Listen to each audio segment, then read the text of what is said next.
Jammu Kashmir పహల్గాంలో Islamic ఉగ్రవాద దాడుల్లో చనిపోయిన 28 మంది హిందువులకు ఆత్మశాంతి కలగాలని పిఠాపురం బంగారమ్మ తల్లి గుడి సెంటర్ వద్ద నుండి కోటగుమ్మం సెంటర్ వరకు కొవ్వొత్తులతో జనసేన ఇన్ఛార్జ్ మరెడ్డి శ్రీనివాస్ ఆధ్వర్యంలో ర్యాలీ నిర్వహించారు. భారత్ మాతాకి జై, ఉగ్రవాదం నశించాలంటూ నినాదాలు చేశారు.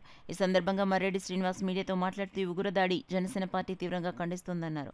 భారత ప్రభుత్వం ఉగ్రవాదులను ఉపేక్షించే స్థితిలో లేదని, త్వరలోనే తీవ్రమైన చర్యలు చేపట్టడానికి సిద్ధంగా ఉందని ఈ సందర్భంగా ఆయన అన్నారు.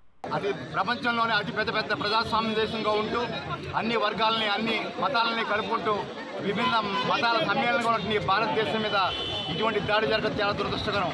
అది కూడా యాత్రికులు వారి కుటుంబాలతోటి విహారయాత్రగా వెళ్ళినటువంటి అక్కడ జరిగిన సంఘటన మరీ అక్కడ ఎంచి హత్య చేయడం అన్నది చాలా దారుణ విషయం.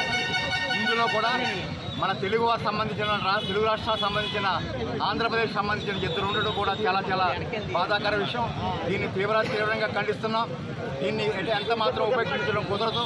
తక్షణం దీన్ని చర్యలు తీసుకోవాలి. ఉగ్రవాదం యొక్క మూలాలు ఎక్కడున్నా సరే పూర్తిగా తొలగించాలని జనసేన పార్టీ తరఫున మేమంతా కోరుకుంటున్నాం. అత్యంత శక్తివంతమైనటువంటి నరేంద్ర మోడీ గారి నేతృత్వంలో భారతదేశంలో ప్రభుత్వం ఉంది.